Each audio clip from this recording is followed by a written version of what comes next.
Jake Martinez wiped the grease from his hands and looked at the clock on the workshop wall. It was past 11 at night. He had been working on old Mrs. Peterson's truck since morning, and his back ached from bending over the engine all day.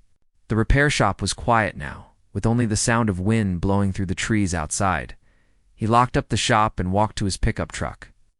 The drive home would take 20 minutes through the winding roads that cut through the Montana forest. Jake liked these late drives. The roads were empty, and he could think about his day without anyone bothering him. Jake had bought the repair shop 3 years ago after leaving the Navy. He had spent 8 years fixing engines on ships, learning how machines worked from the inside out. When he came back to Cedar Falls, the small town where he grew up, he used his savings to buy Pete's old garage. Pete was ready to retire, and Jake needed something to do with his hands. The headlights of his truck cut through the darkness as he drove down Highway 12. The forest was thick on both sides of the road. Jake knew these woods well. He had hunted here as a boy with his father. Before his father died in the accident at the lumber mill, something bright flashed in the trees ahead. Jake slowed down and looked closer. The light was blue and white, flickering like a broken neon sign. It was coming from deep in the forest, maybe half a mile from the road. Jake pulled over and turned off the engine. He sat in the truck for a moment, listening. There was no sound except the wind in the trees. The light flashed again, brighter this time. He grabbed the flashlight from his glove box and got out of the truck. The air was cold, and he could see his breath. Jake walked into the forest, following the strange light. Branches scratched at his jacket, and he had to push through thick bushes. The light got brighter as he walked deeper into the woods. After 10 minutes of walking, Jake came to a small clearing. What he saw there made him stop and stare. A ship sat in the middle of the clearing, but it was not like any ship he had ever seen. It was about the size of a school bus, but shaped like a teardrop. The metal looked smooth and dark, almost like it was alive. Blue and white lights ran along its sides, some flickering and some completely dark. Steam rose from one end of the ship where it had hit the ground. Trees around the clearing were bent and broken. The ship had crashed here, and it had crashed hard. Jake walked closer, his heart beating fast. The ship made soft humming sounds, like a computer that was trying to start, but could not quite make it. He walked around the ship, looking for a door or window. On one side, he found a section of the hull that had been torn open in the crash. He pointed his flashlight through the opening and looked inside. The interior was strange, with curved walls and surfaces that seemed to glow with their own light. Everything looked organic, like the inside of a living thing rather than a machine. A sound came from inside the ship. It was weak, like someone trying to call for help but not having the strength to make much noise.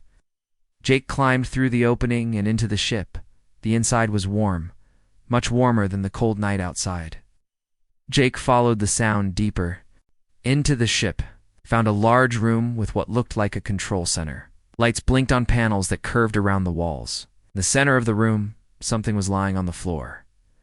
Jake pointed his flashlight at it and almost dropped. The light in shock. It was alive, but it was not human. The creature was tall and thin, with skin that looked almost transparent. It had 4 arms instead of 2, and its head was larger than a human head. Its eyes were closed, and it was breathing in short, quick breaths. The creature opened its eyes when the flashlight hit it. Its eyes were large and dark, almost black. It looked at Jake without fear, just curiosity. It tried to sit up but was too weak. Jake knelt down next to the creature, did not know what to do. The creature was clearly hurt, but Jake had no idea how to help something that was not human. The creature lifted one of its hands toward Jake's face. Jake started to pull back, but something made him stay still. The creature's hand touched Jake's forehead. Suddenly, Jake could hear thoughts that were not his own. The thoughts came in pictures and feelings rather than words. The creature was showing him things. Its name was Kefir. It came from a planet far away, where others like it lived in cities that floated in the clouds. Its ship had been damaged by the radio signals that humans sent out from their towers. The signals had confused the ship's systems and made it crash. Kefir showed Jake what was wrong with the ship. The main drive was damaged. Without it, the ship could not fly. Worse, If it was not fixed soon, the drive would explode and destroy everything for miles around. Jake understood. This was like the engines he had worked on in the Navy, but much more advanced. He could see the problem clearly now through Kefir's mind. The drive needed a specific type of energy flow to stay stable. The crash had broken the connections. Jake stood up and looked around the ship. He had tools in his truck, and there were parts here that might work. It would be dangerous, but he thought he could fix it. He ran back to his truck and got his toolbox. When he returned to the ship, Kefir was still lying on the floor, but its eyes followed Jake as he moved around. The ship. Jake found the drive room and looked at the damaged systems. The drive was beautiful and complex, but Jake could see how it worked. It was like a heart pumping energy through the ship instead of blood through a body. The crash had torn some of the energy pathways, and the heart was slowly dying. Jake worked for 2 hours, using parts from his toolbox and pieces he found in the ship. He connected wires and sealed breaks in the energy pathways. Slowly, the ship began to hum more strongly. The lights grew brighter and stopped flickering. When Jake finished, Kefir was standing in the control room. The alien looked much stronger. Now, it touched Jake's forehead again, and Jake felt gratitude and amazement flowing from the creature's mind. Kefir was shocked that Jake had been able to fix the ship. Most beings in the galaxy needed years of training to understand Zanari technology, yet this human had fixed it in 2 hours with simple tools and instinct. The ship lifted off the ground with a soft whirry sound. Before it disappeared into the night sky, Kefir gave Jake a small crystal that fit in his palm. Through their mental connection, Kefir told him it was for protection. Others would come looking, and Jake would need help. Jake watched the ship rise into the stars until it was just another point of light in the sky. He walked back to his truck, the crystal warm in his pocket, and drove home through the dark forest. He had no idea that his life had just changed forever. Jake woke up to the sound of car doors slamming outside his house. He rolled over and looked at the clock on his nightstand. It was 6 in the morning. Jake lived alone on 5 acres outside Cedar Falls, and he rarely had visitors, especially not this early. He got out of bed and walked to the window. What he saw made his blood run cold. 3 black cars were parked in his driveway and on the road in front of his house. They were not regular police cars or sheriff vehicles. Those cars had dark windows and no markings. Men in dark suits stood next to the cars, and Jake could see they were carrying guns. Jake quickly pulled on his jeans and a shirt. The crystal that Kefir had given him was sitting on his dresser where he had left it the night before. It was glowing with a soft blue light. Jake picked it up, and it felt warm in his hand. He put it in his pocket just as someone knocked loudly on his front door. The knocking came again, harder this time. Jake walked to the door and looked through the peephole. A woman in a black suit stood on his porch. She had short brown hair and cold eyes. Behind her, Jake could see 2 men in similar suits. "Jake Martinez," the woman called through the door. "This is Agent Lisa Crawford with the Department of Homeland Security. We need to speak with you. Please open the door." Jake thought about not answering, but he could see more agents walking around his house through the window. They had him surrounded. He opened the door but kept the chain lock on. "What do you want?" Jake asked. Agent Crawford held up a badge. "We need to talk to you about what happened last night in the forest. May we come in?" "I don't know what you're talking about," Jake said. The agent smiled, but it was not a friendly smile. "Tim Martinez, we have satellite images of you entering the forest at 11:23 last night. We also have readings of electromagnetic activity that occurred in that area. Unusual electromagnetic activity." Jake felt his heart beating faster. How could they know about what happened in the forest? He had not told anyone. "Open the door, Mr. Martinez," Agent Crawford said. Her voice was not asking anymore. It was telling. Jake unhooked the chain and opened the door. Agent Crawford walked in, followed by a tall man with gray hair. "This is Agent Ben Hayes," she said, pointing to the man. "We have some questions for you." Jake looked out his front door. Before he closed it, more agents were standing around his property. One of them was taking pictures of his truck. "Sit down," Agent Crawford said, pointing to Jake's couch. Jake sat down. The crystal in his pocket was getting warmer. Agent Crawford and Agent Hayes sat across from him in his 2 chairs. "Tell us about last night," Agent Crawford said. "I worked late at my shop," Jake said. "Then I drove home and went to bed." Agent Hayes opened a folder and pulled out some papers. "According to our satellite data, you stopped your truck on Highway 12 at 11:24 p.m. You left your truck and walked into the forest. You were in the forest for approximately 2 hours and 30 minutes. Jake said nothing. "We also detected strong electromagnetic pulses coming from that area of the forest," Agent Crawford said. "The pulses stopped exactly when you left the forest and returned to your truck." "I don't know anything about electromagnetic pulses," Jake said. Agent Hayes pulled out more papers. These had photographs on them. Jake could see they were pictures taken from high above, probably from a satellite. The pictures showed his truck on the road and a bright spot of light in the forest. "This light source," Agent Hayes said, pointing to the bright spot, appeared at 11:15 p.m. and disappeared at 2:07 a.m. It was giving off energy signatures that do not match any known technology. Jake looked at the pictures. The bright spot was exactly where the alien ship had been. These people knew everything. "We also found traces of exotic materials in that area this morning," Agent Crawford said. "Materials that do not exist on Earth." Jake felt trapped. These agents clearly knew about the alien ship. There was no point in lying anymore. "What do you want from me?" Jake asked. "The truth," Agent Crawford said. "What did you see in the forest last night?" Jake was quiet for a long moment. The crystal in his pocket was getting very warm now. "I saw a ship," he said finally. Both agents leaned forward. "What kind of ship?" Agent Hayes asked. "Not a human ship," Jake said. "It was different. It had crashed. Was anyone inside the ship?" Agent Crawford asked. Jake nodded. "One being. It was hurt." "Describe this being," Agent Hayes said. Jake described Kefir as best he could. The agents listened without interrupting. When Jake finished, Agent Crawford and Agent Hayes looked at each other. "What happened to the ship?" Agent Crawford asked. "It was broken," Jake said. "I fixed it, and it left." Agent Hayes wrote something in his notebook. "How were you able to fix alien technology?" "It was like an engine," Jake said. "I understand engines." Agent Crawford stood up and walked to the window. "Mr. Martinez, this is the first confirmed contact between humans and an alien species. You are now a person of extreme national security interest." "What does that mean?" Jake asked. "It means your life has changed," Agent Hayes said. "We need to search your house and your shop.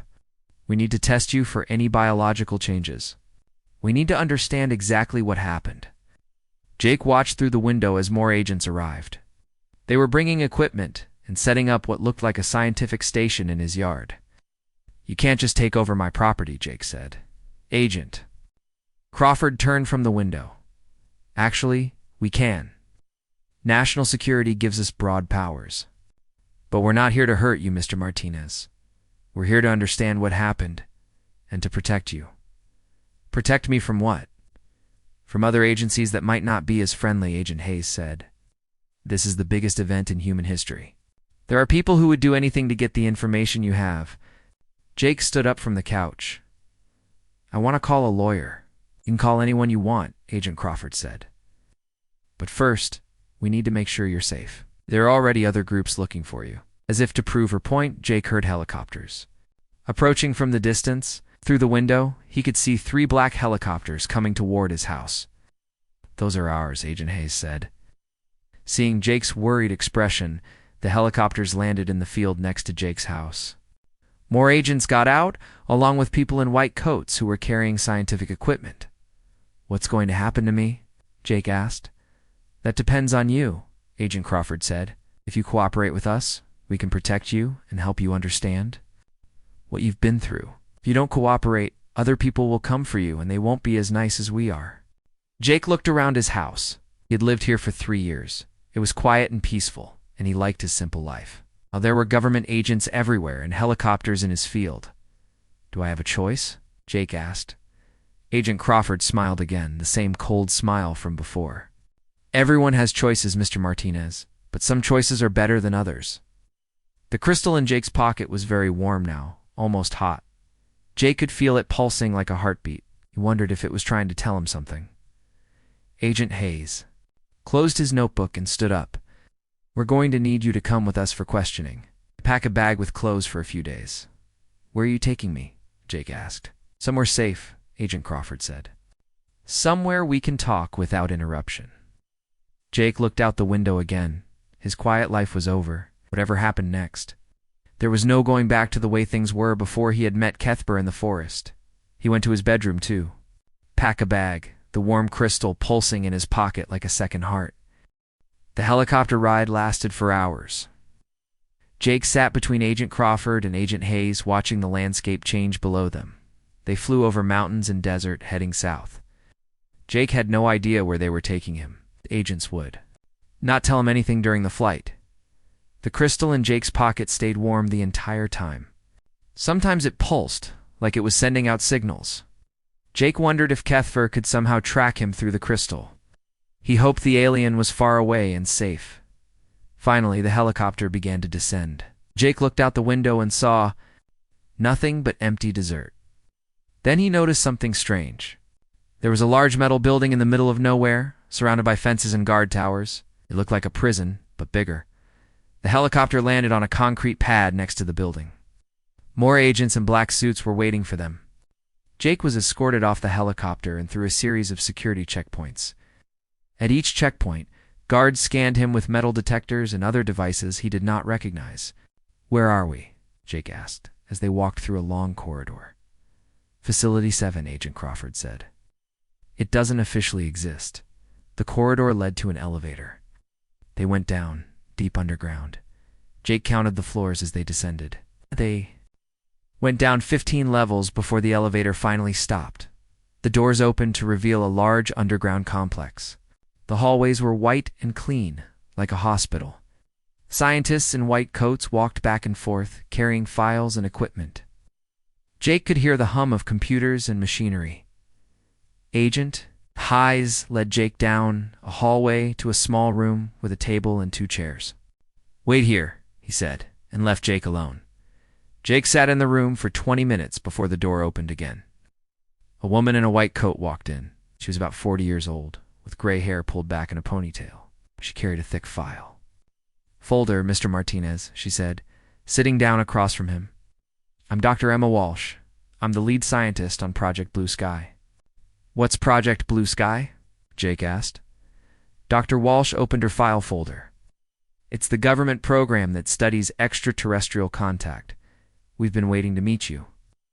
Jake stared at her. You've been studying alien contact? For how long?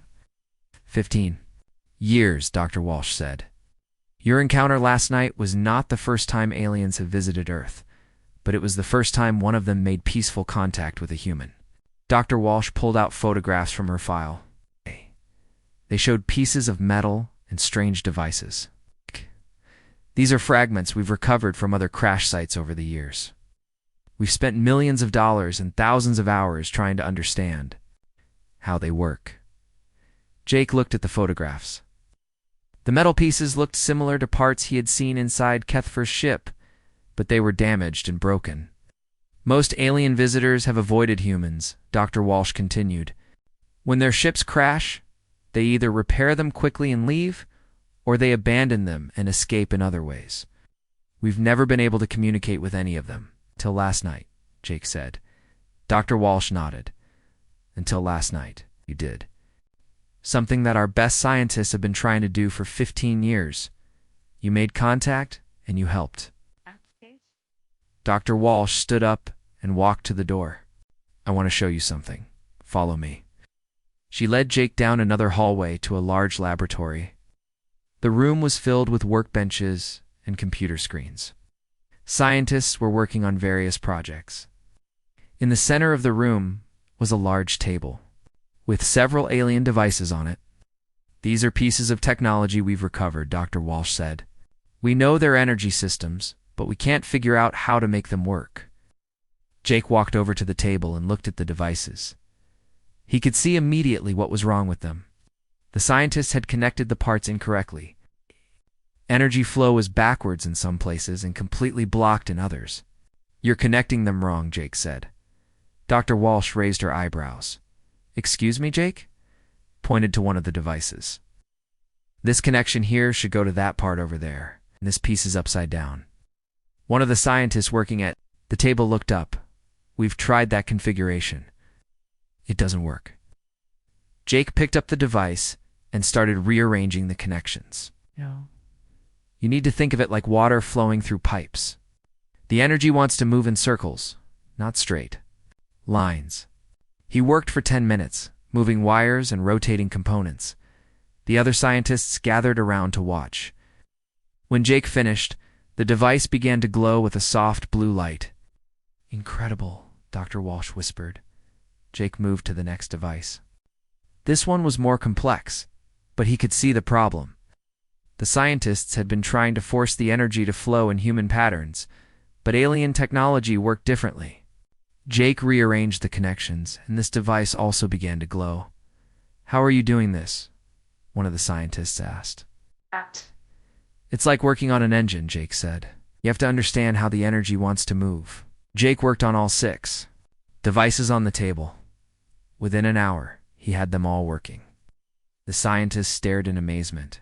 Some of them had been working on these devices for years without success. Dr. Walsh pulled Jake aside.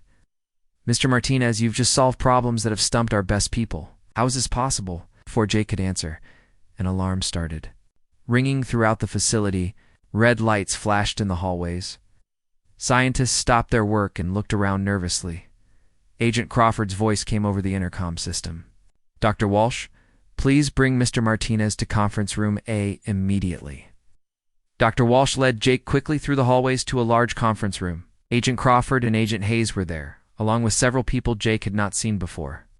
In the center of the room was a large screen showing what looked like a star map. "What's happening?" Dr. Walsh asked. Agent Crawford pointed to the screen. 30 minutes ago, we detected multiple ships entering our solar system. They're heading toward Earth. Jake felt the crystal in his pocket getting warmer. He pulled it out and looked at it. The crystal was glowing brighter than it ever had before. "Mr. Martinez," Agent Hayes said, "I think your alien friend is trying to contact you." As if responding to Agent Hayes' words, the crystal projected a beam of light upward. The light formed a holographic image in the air above the conference table. It was Kefir. The holographic Kefir looked directly at Jake and began to speak. Its voice came not from the crystal, but directly into Jake's mind, just like when they had touched in the forest. "Jake Martinez," Kefir said, "I hope this message finds you safe. I have returned to my people and told them what you did for me. The Galactic Collective has been watching your species for many years, waiting for a sign that humans are ready for contact." The people in the conference room listened in silence. Dr. Walsh was recording everything on her tablet. "Your act of kindness toward a stranger has proven that humanity possesses the qualities we value," Kefir continued. "You helped me without asking for anything in return. You risked your own safety to repair my ship. This is rare in the galaxy." The holographic image showed scenes of other planets and alien cities. Jake saw beings of many different shapes and sizes living together peacefully. The Galactic Collective is a union of species that work together to explore space and share knowledge, Kefir said.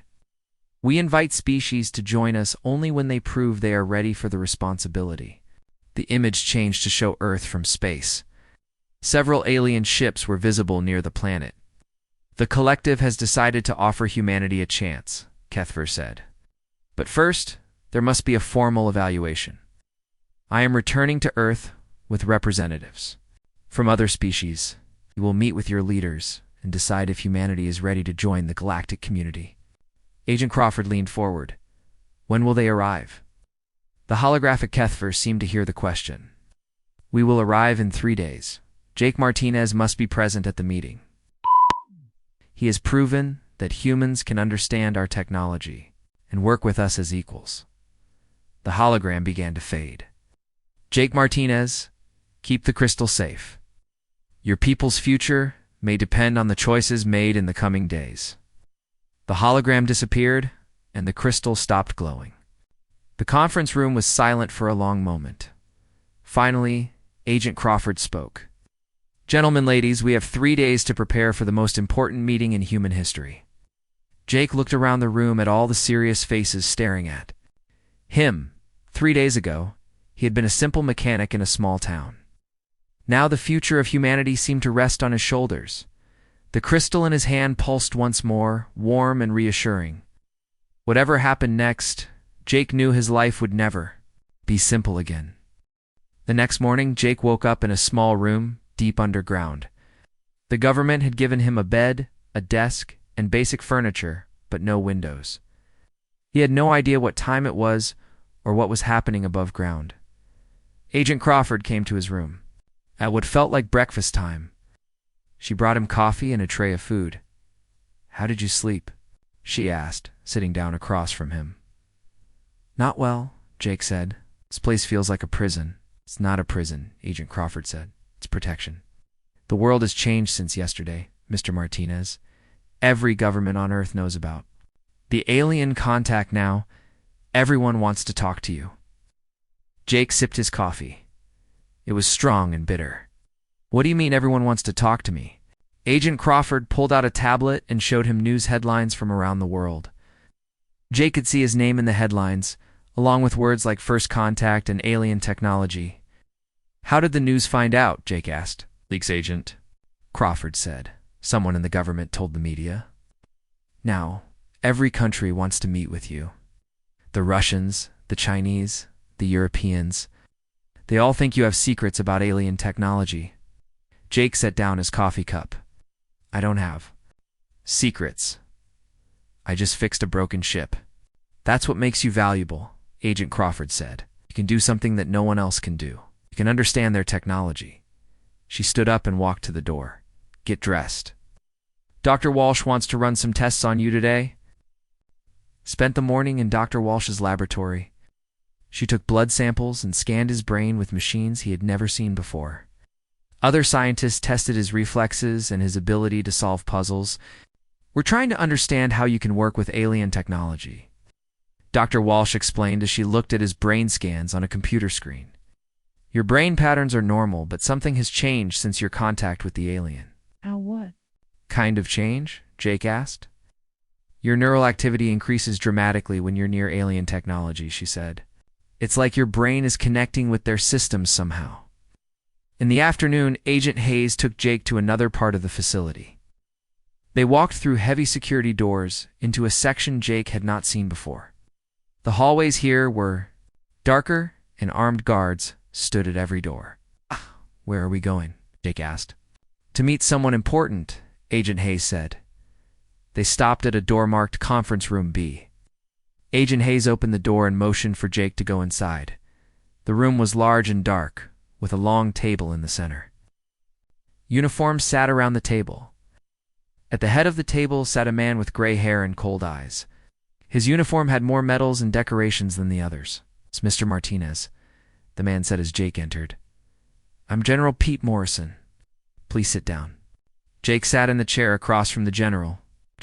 Agent Hayes stood by the door. "Mr. Martinez," General Morrison said, "I'm going to tell you something that Agent Crawford didn't tell you. Earth is not being offered a chance to join some peaceful, galactic community. Earth is being evaluated as a potential threat." Jake looked confused. "What do you mean?" General Morrison leaned forward. "Think about it. These aliens have been watching us for 15 years. They've been studying us, learning about our technology and our military capabilities.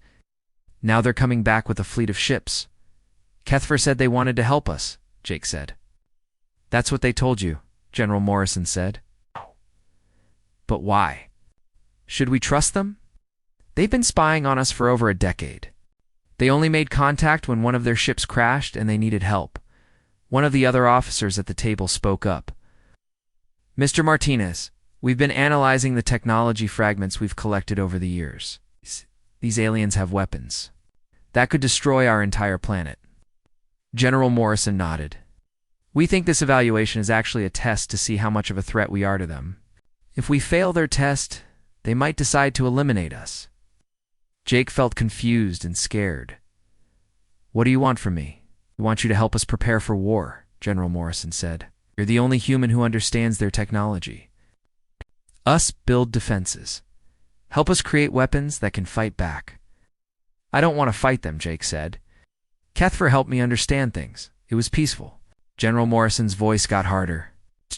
"Mr. Martinez, you have a choice. You can help us protect humanity, or you can trust aliens who have been lying to us for 15 years. Jake thought about Kefir and the kindness he had felt from the aliens. "Mind, I don't think they're lying." "Then you're naive," General Morrison said. He nodded to one of his officers. The officer opened a briefcase and pulled out pieces of alien technology. "We want you to look at these devices and tell us how to weaponize them." Jake looked at the alien devices on the table. He could see immediately how they worked, but he could also see that they were not weapons. They were tools for healing and communication. "These aren't weapons," Jake said. "Everything can be a weapon if you know how to use it," General Morrison said. "We need you to figure out how." Jake stood up from his chair. "I won't help you turn peaceful technology into weapons." General Morrison's face got red. "Mr. Martinez, you seem to forget that you're here for national security reasons. You don't have a choice." Agent Hayes stepped forward from the door. "General Agent Crawford wants to see Mr. Martinez back in the main laboratory."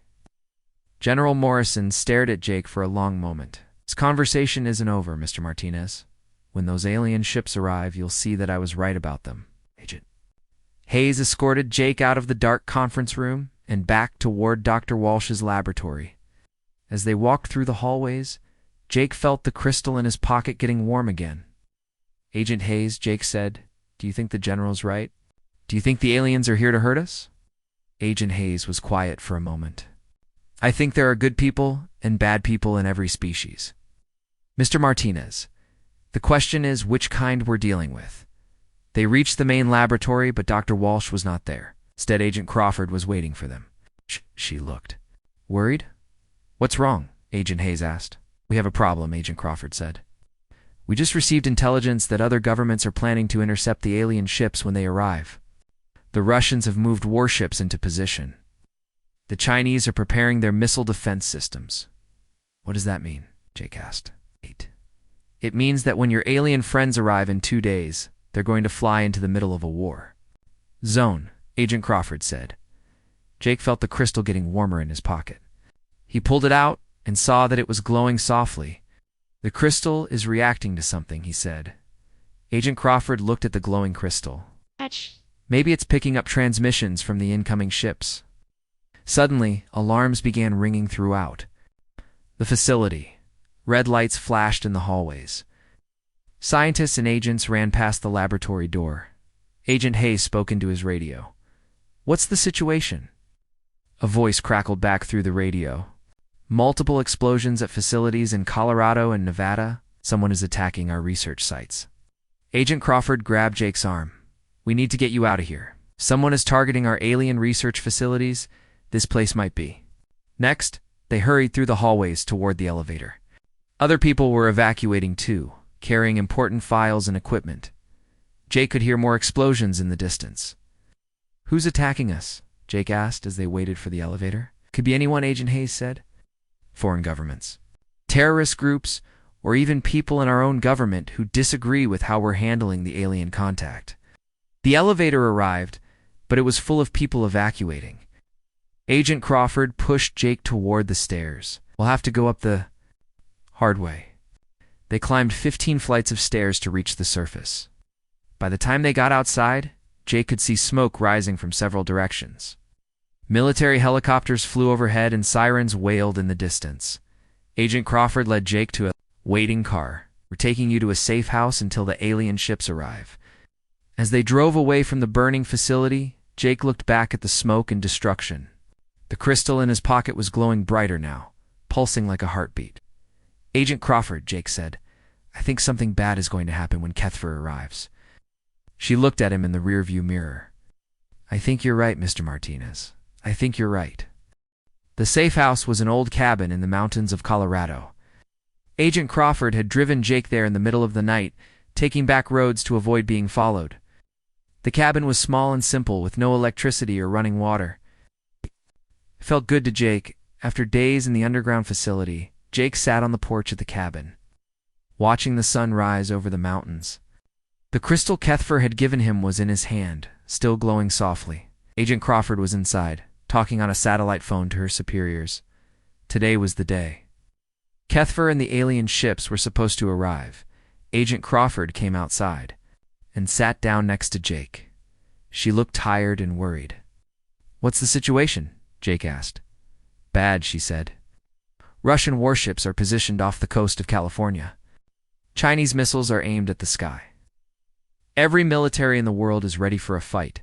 What about our government?" Agent Crawford sighed. "Split half want to try peaceful contact like you suggested. The other half led by General Morrison. Want to shoot first and ask questions later?" Jake looked at the crystal in his hand. It was pulsing faster now, like a heart beating quickly. "They're coming," he said. Agent Crawford looked up at the clear morning sky. "How do you know the crystal?" "It's getting more active." As if responding to his words, the crystal suddenly projected a beam of light into the air. The light formed into the holographic image of Kefir. It's just like it had done in the underground facility. But this time, Kefir looked worried. "Jake Martinez," the hologram said. "We are approaching your planet, but we are detecting many weapons pointed at us. Your people seem to be preparing for war, not peace." Jake stood up. "Kefir, can you hear me?" The hologram turned toward Jake's voice. "Yes, I can hear you." Through the crystal. "Jake Martinez, what has happened? Why are your people ready to fight us?" "Some people think you're here to hurt us," Jake said. "They think the evaluation is really an attack." Kefir's image flickered. The transmission was getting weaker. "That is not true. We come in peace, as we always have. But if your people attack us, we will be forced to defend ourselves." Agent Crawford stepped forward. "How many ships do you have?" 3 evaluation ships," Kefir said. "We are not a military force. We are scientists and diplomats." "Can you turn around and come back later?" Agent Crawford asked. Said the collective has made its decision. Today we will determine if humanity is ready to join the galactic community. If we are attacked, the collective will classify humanity as a hostile species. "What does that mean?" Jake asked. "It means your planet will be isolated from the rest of the galaxy for 1,000 years, Kefir said. "No trade, no communication, no help if you face extinction." The hologram began to fade. "Jake Martinez, we are landing in 1 hour. Please meet us at the coordinates I am sending to your crystal. Bring your leaders if you can. It's maybe your species' only chance." The hologram disappeared. The crystal in Jake's hand grew warm and projected numbers into the air. Coordinates. Agent Crawford looked at the coordinates on her phone. "That's about 50 miles from here, in the middle of nowhere." Jake put the crystal in his pocket. "We have to go there, Jake. It could be dangerous. Shooting starts, you could be killed." "If I don't go, then humanity gets isolated for 1,000 years, Jake said. "I have to try." Agent Crawford called for a helicopter pickup. While they waited, Jake thought about everything that had happened since he first met Kefir in the forest. His simple life as a mechanic seemed like it belonged to someone else. The helicopter arrived 30 minutes later. Agent Crawford and Jake climbed aboard, along with 2 other agents. As they flew toward the coordinates, Jake could see military vehicles moving on the roads below. Everyone was heading to the same place. The coordinates led to a flat desert, areas surrounded by low hills. When the helicopter landed, Jake could see that they were not alone. Military trucks and command vehicles were parked on the hills around the landing area. Soldiers with weapons were taking positions behind rocks and barriers. Agent Crawford led Jake to a command truck where General Morrison was standing with other military officers. The general was looking through binoculars at the sky. "Mr. Martinez," General Morrison said without looking away from his binoculars. "You're just in time to see us defend our planet." "They're not here to attack us," Jake said. "We only have 3 ships, and they're not military ships." "That's what they want us to think," General Morrison said. "But I've seen what their weapons can do." Agent Crawford looked confused. "What weapons?" General Morrison handed her the binoculars and pointed at the sky. "See for yourself." Agent Crawford looked through the binoculars, then handed them to Jake. High above, Jake could see three shapes descending from the clouds. The ships were beautiful, with smooth curves and surfaces that seemed to shimmer in the sunlight. Looked nothing like the military ships Jake had seen in movies, but something was wrong. The ships were moving strangely, wobbling and spinning as they came down. "They're not landing," Jake said. "They're crashing." The crystal in his pocket suddenly became very hot. Jake pulled it out and saw that it was glowing bright red instead of its usual blue. A voice spoke in Jake's mind. But it was not Kefir. It was another alien, and it sounded panicked. "Human who helped Kefir," the voice said. "Our ships are failing. Your planet's electromagnetic field is different than we expected. Our systems are shutting down." Jake looked at the falling ships. Through the binoculars again. They were definitely crashing, just like Kefir's ship had crashed in the forest. "General Morrison," Jake said. "They're not attacking. Ships are crashing because of our electromagnetic field." "It could be a trick," General Morrison said. The first alien ship hit the ground about a mile away. It slid across the desert floor, leaving a trail of dust and debris. The second ship crashed closer, near the base of one of the hills. The third ship was still falling, and it looked like it was going to hit very close to where they were standing. "Everyone take cover," General Morrison shouted. The third ship crashed only a few hundred yards away. The impact shook the ground and sent up a huge cloud of dust. When the dust settled, Jake could see that all three ships were badly damaged. "Now we attack," General Morrison said, raising his radio. "No," Jake said. He grabbed the general's arm. "They're hurt. They need help. They're vulnerable," General Morrison said. "This is our chance to capture their technology." Jake looked at the crashed ships. Through the crystal, he could feel the pain and fear of the aliens inside. They were just like Kefir had been when Jake found him in the forest. They needed help, not weapons pointed at them. "I'm going to help them," Jake said. "You're not going anywhere," General Morrison said. He nodded to two soldiers who stepped forward to grab Jake. But before the soldiers could reach him, the crystal in Jake's hand flared with bright light. A wave of energy spread out from the crystal, and all the electronic equipment around them stopped working. Radios went silent. Vehicle engines died. Even the soldiers' weapons stopped functioning. In the sudden silence, Jake could hear sounds coming from the crashed ships. The aliens inside were calling for help. Agent Crawford looked at Jake with amazement. "How did you do that?" Jake looked. At the crystal in his hand, it was no longer glowing, but it felt different now, heavier, more powerful. "I don't know," he said. "But I think Kefir planned for this." Jake started walking toward the nearest crashed ship. Behind him, he could hear General Morrison shouting orders, but without working radios, his soldiers could not coordinate. "Jake, wait," Agent Crawford called, running after him. Jake reached the crashed ship and found a torn opening in its hull, just like with Kefir's ship. Inside, he could see two aliens lying on the floor. Oh, they looked similar to Kefir, but were smaller and seemed to be hurt worse. One of the aliens looked up at Jake with large, dark eyes. Through the crystal, Jake felt its thoughts. "You are the human who helped Kefir," the alien said in his mind. "Will you help us too?" Jake knelt down next to the injured aliens. "Yes," he said, "I'll help you." Behind him, he could hear vehicles starting up again as the electromagnetic pulse from the crystal wore off. General Morrison's voice echoed across the desert as he organized his soldiers. But Jake was no longer thinking about the general or the soldiers. He was looking at the alien ship's damaged systems, figuring out how to fix them, just like he had done with Kefir. The choice was simple. He could help the aliens, or he could let humanity's fear destroy any chance of joining the galactic community. Jake chose to help. Jake worked quickly inside the crashed alien ship. Two injured aliens, who told him through the crystal that their names were Veltar and Nixara, watched as he examined their ship's damaged systems. Like Kefir's ship, this one had suffered damage to its main drive, but the damage was much worse. Outside, could hear General Morrison shouting orders to his soldiers. The electromagnetic pulse from the crystal had only disabled their equipment for a few minutes. Soon they would be ready to attack. "The drive cores cracked," Jake said to the aliens. even though he knew they could hear his thoughts through. The crystal, if it breaks completely, the explosion will be huge. Veltar, the larger of the two aliens, struggled to sit up. How huge? He asked through the crystal. Jake looked at the cracks spreading through the crystalline core of the ship's engine. He had learned enough about alien technology to understand what would happen if it failed completely. Big enough to destroy everything for 50 miles, Jake said.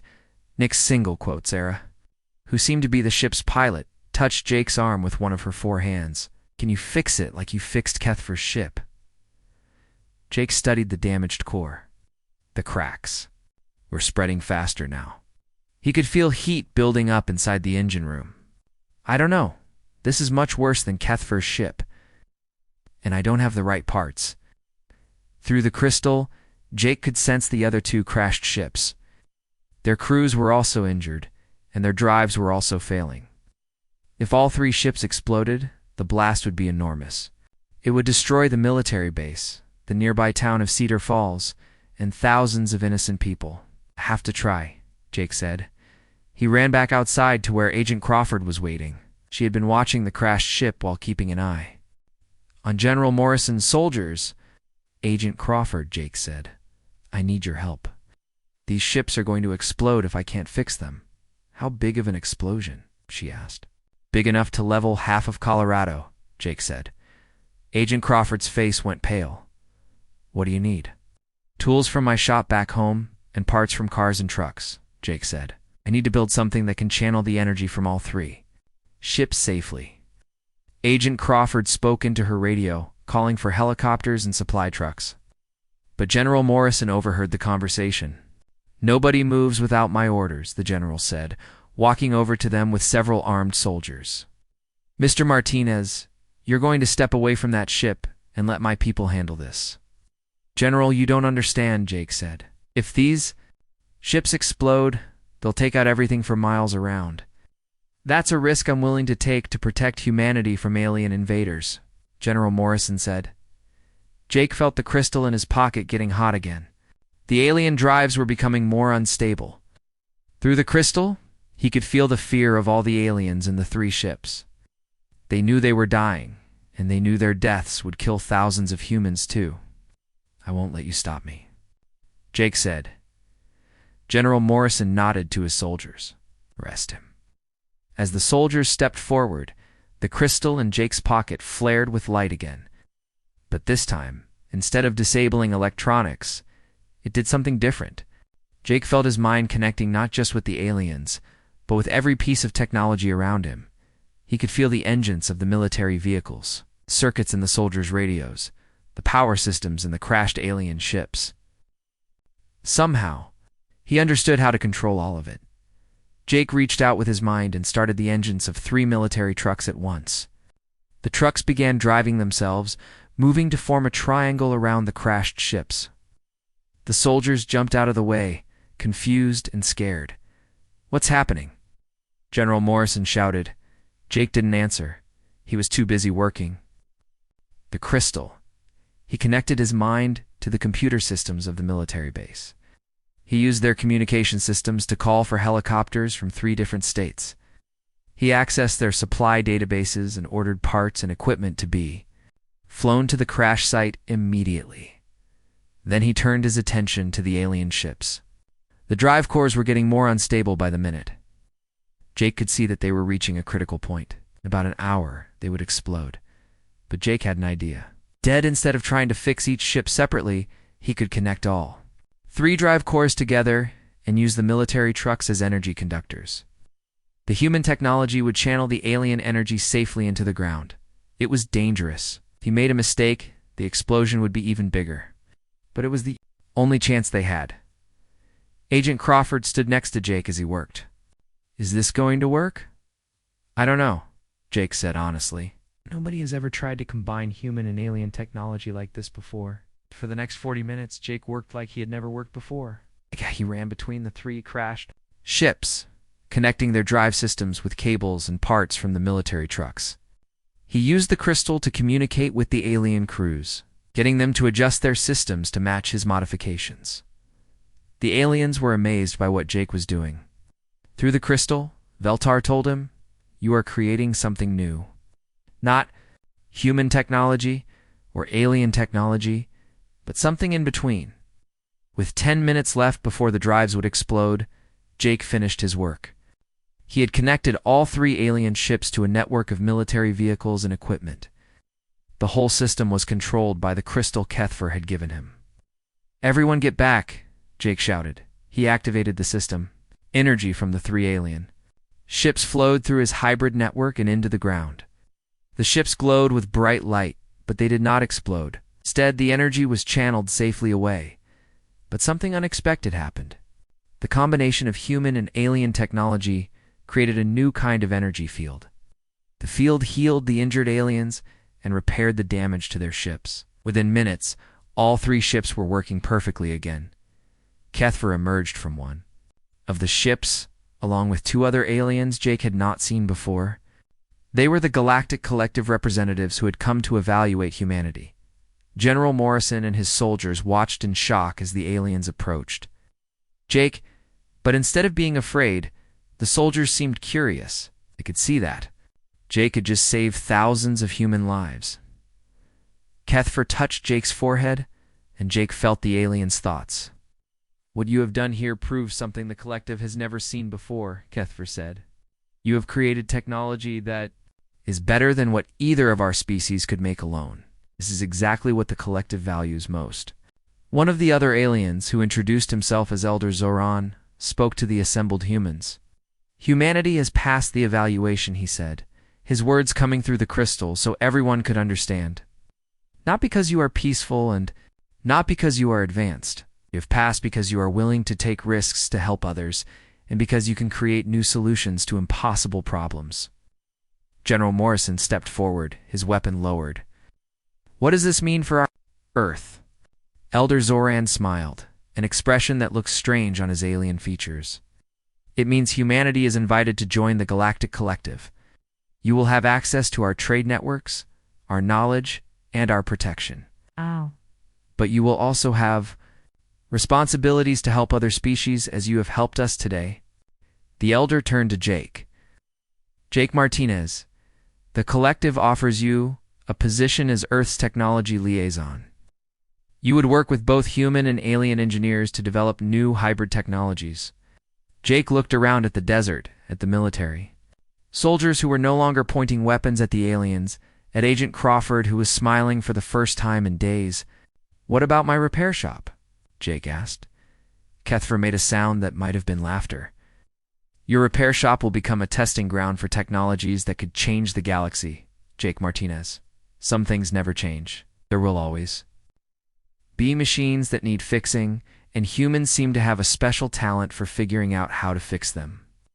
1 year later, Jake stood in his expanded repair shop in Cedar Falls. The shop now had sections for human vehicles, alien spacecraft, and hybrid technologies that combined both. Agent Crawford worked there too, serving as the government liaison between Earth and the Galactic Collective. The crystal Kefir had given him sat on Jake's workbench, glowing softly. Through it, Jake could communicate with engineers and technicians. Across the galaxy, Earth was no longer alone in the universe. A soft chime came from the crystal. Jake picked it up and felt a familiar presence. "Jake Martinez," Kefir's voice said in his mind.